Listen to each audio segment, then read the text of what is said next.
Assalamualaikum warahmatullahi wabarakatuh. Nama saya Asep Saifullah dari Program Studi Teknik Geologi FITB, ITB. Pada video kali ini saya akan menyampaikan kuliah GL 4015, Penginderaan Jauh Geologi, topik 1, pendahuluan, segmen 1, definisi penginderaan jauh. Sebelum kita masuk ke topik-topik selanjutnya, hal yang terpenting yang perlu kita ketahui adalah definisi dari penginderaan jauh. Apakah sebenarnya penginderaan jauh itu? Secara definisi, penginderaan jauh adalah serangkaian teknik untuk memperoleh informasi tentang objek atau area dengan menggunakan radiasi elektromagnetik tanpa bersentuhan langsung dengan objek atau area tersebut. Misalnya, ini adalah contoh yang sederhana. Pada saat kita membaca koran, itu sudah merupakan aplikasian dari penginderaan jauh. Yang kedua, pada saat menonton televisi, itu juga merupakan bagian dari penginderaan jauh secara umum, di mana kita berusaha untuk mendapatkan informasi yang ada di televisi ataupun di koran tanpa melakukan kontak antara mata kita dengan koran ataupun dengan layar televisi. Contoh lainnya adalah pada saat kita mengambil foto atau potret kamera dari suatu objek. Kita berusaha untuk mendapatkan informasi dari objek yang ada di depan menggunakan kamera dalam hal ini. Slide sebelumnya, kita membahas tentang pendefinisian penginderaan jauh secara umum. Namun demikian, apakah penginderaan jauh tersebut yang kita maksudkan untuk kita pelajari? Berikut, saya sampaikan mengenai definisi penginderaan jauh yang diambil dari International Society for Photogrammetry and Remote Sensing. Menurut ISPRS, bahwa penginderaan jauh itu adalah kombinasi dari ilmu, teknologi, dan seni untuk mendapatkan informasi fisis dari objek. Dalam hal ini, bukan objek langsung yang dideteksi atau didapatkan informasinya, tapi fisisnya di sini. Kemudian, proses pengambilan informasi fisis objek tersebut dilakukan melalui perekaman, pengukuran, dan interpretasi citra. Dan di situ, konsep ini menggunakan pola energi sistem tanpa kontak. Sehingga, kalau kita definisikan menurut ISPRS bahwa penginderaan jauh adalah ilmu, teknologi, dan seni untuk mendapatkan informasi fisis suatu objek dan lingkungan melalui proses perekaman, pengukuran, dan interpretasi citra yang direpresentasikan oleh pola energi yang diperoleh dari suatu sistem tanpa kontak. Bidang ilmu yang menggunakan atau yang memanfaatkan penginderaan jauh saat ini sudah sangat luas. Contohnya di bidang geografi, di bidang geologi tentu saja yang kita pelajari, di bidang zoologi juga demikian, di mana sekarang penyebaran hewan-hewan itu bisa dipetakan melalui konsep penginderaan jauh. Tidak kalah pentingnya di bidang agriculture juga atau di pertanian, itu sekarang pemanfaatan misalnya pola tanam, pola tumbuh, dan juga tingkat kematangan dari tanaman, dari buah tanaman itu bisa dipetakan menggunakan konsep penginderaan jauh. Bidang lainnya adalah kehutanan. Kehutanan ini sangat penting sekali di mana areanya sangat jauh dan remote sehingga diperlukan teknologi penginderaan jauh. Misalnya untuk mengetahui jenis tanaman, kemudian tingkat pemotongan tanaman atau pemotongan hutan, penggundulan hutan, dan sebagainya, itu bisa dilakukan menggunakan prinsip penginderaan jauh. Bidang lainnya adalah botani, kemudian meteorologi, oceanografi, dan juga civil engineering. Demikian banyak sekali bidang-bidang lainnya yang sudah memanfaatkan data-data atau citra penginderaan jauh untuk pengaplikasian di bidang-bidang tertentu. Kemudian pertanyaannya adalah mengapa demikian banyak bidang ilmu yang memanfaatkan prinsip penginderaan jauh ini. Di sini saya sampaikan beberapa keuntungan pada saat menggunakan penginderaan jauh. Pertama, tampilan citra berupa area yang sangat luas yang bersifat regional, sehingga kita bisa melihat area yang sangat luas dalam waktu yang sama. Keuntungan yang kedua, tampilan bisa berulang di area yang sama. Ini bisa kita gunakan untuk analisis secara temporal. Misalnya, apakah suatu daerah memiliki panas yang sama terus-menerus dalam waktu yang panjang atau tidak? Atau apakah daerah tersebut mengalami longsor dari waktu ke waktu atau tentu saja. Keuntungan ketiga adalah sensor satelit bisa melihat spektrum lebih lebar daripada mata manusia. Sebagaimana kita ketahui, mata manusia hanya berkisar sekitar visible, sedangkan sensor satelit lebih lebar dari visible, sampai ke near infrared, infrared, thermal infrared, dan seterusnya. Sehingga di situ, sensor satelit seharusnya bisa melihat objek-objek yang tidak bisa teramati secara langsung oleh mata. Keuntungan keempat, titik pengambilan sampel yang sangat rapat berupa piksel.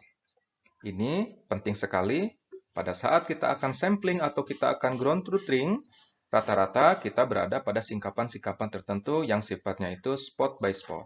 Sedangkan pada citra satelit sifatnya sangat rapat samplingnya atau dalam satuan piksel. Keuntungan kelima, sensor dapat fokus pada bandwidth yang sangat spesifik atau sejumlah bandwidth secara bersamaan. Keuntungan keempat, data berupa bersifat digital sehingga mudah untuk diproses, mudah untuk ditransfer, dan juga mudah untuk dianalisis. Selain itu, data digital ini terreferensi secara geografis. Kemudian, keuntungan lainnya, beberapa sensor bisa beroperasi di semua musim, baik siang maupun malam dan berbagai cuaca. Sehingga kita bisa mendapatkan informasi sesuai dengan waktu yang kita butuhkan. Penginderaan jauh tidak terlepas dari sensor atau sensor yang terpasang pada satu satelit. Satelit adalah wahana, sedangkan kita tahu nanti bahwa sensor penginderaan jauh tidak hanya dibawa oleh satelit. Memang pada umumnya, secara umum sekarang ini, sensor penginderaan jauh dibawa oleh wahana satelit, di mana bisa beroperasi di semua waktu. Wahana lainnya yang mungkin ada saat ini atau yang memang ada saat ini berupa pesawat atau airbase. Wahana pesawat ini memiliki karakteristik yang berbeda dengan wahana satelit, di mana pada saat penggunaan wahana pesawat ini, pertama, jarak dari permukaan ke pesawat tentu saja lebih dekat, sehingga resolusi spasial yang diinginkan itu lebih tinggi dibandingkan dengan sensor dari satelit. Yang kedua, sensor dari pesawat ini memiliki kelemahan, yaitu waktu akuisisi tidak bisa di semua waktu atau semua kondisi. Hanya kondisi-kondisi tertentu saja pesawat bisa terbang.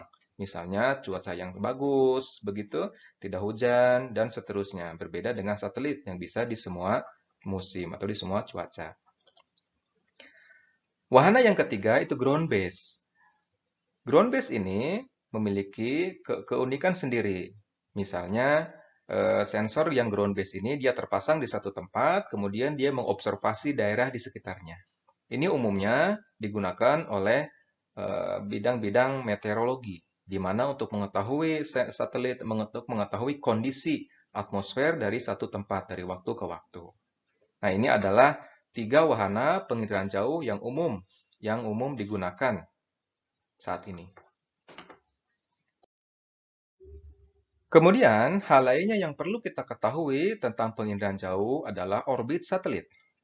Orbit satelit ini adalah proses pergerakan satelit dari satu lokasi ke lokasi lainnya. Di sini kita perlu tahu ada beberapa satelit yang mendengar orbit-orbit tertentu. Sehingga di sini ada 3 jenis orbit satelit yang akan saya jelaskan. Yang pertama yang disebut dengan orbit sun-synchronous atau orbit kutub. Sebagian besar satelit pencitraan bumi mengorbit searah kutub. Artinya, satelit tersebut mengelilingi bumi dalam bentuk elips dari utara ke selatan, sementara bumi berputar di bawahnya. Orbit ini memiliki cakupan global dan akuisisi citra bisa berulang pada waktu yang sama.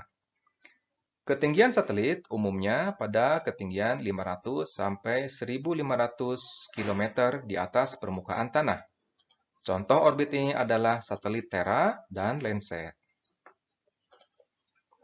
Orbit yang kedua adalah non-sun synchronous. Orbit ini sebenarnya paling cocok untuk kepulauan Indonesia karena bentuk kepulauannya yang memanjang dari timur ke barat, sehingga dimungkinkan memiliki satu waktu observasi dari timur ke barat. Umumnya, satelit berada pada ketinggian 200 sampai dengan 2000 km. Contohnya adalah TRMM atau Tropical Rainfall Measuring Mission dari NASA, dan juga ICESat atau Ice Cloud and Land Elevation Satellite. Orbit yang ketiga adalah orbit geostasioner. Orbit ini memiliki cakupan area regional, akuisisi citra terus-menerus di atas garis lintang menengah sampai bawah. Umumnya, satelit ini berada pada ketinggian 35.000 km. Misalnya, satelit GOCI atau Geostationary Ocean Color Imager. Jadi, satelit GOCI ini dia diam di atas satu permukaan laut, kemudian dia mengobservasi area yang sama di semua waktu.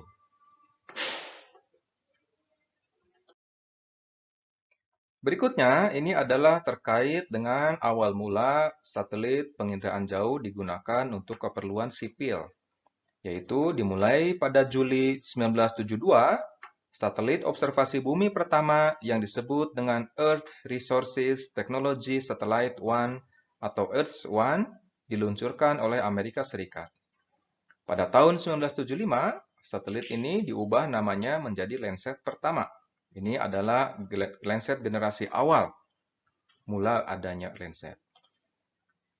Satelit observasi bumi pertama ini memiliki sistem pemindaian multispectral scanning system atau MSS dengan dual band spektrum sinar tampak dan dua band spektrum inframerah dekat.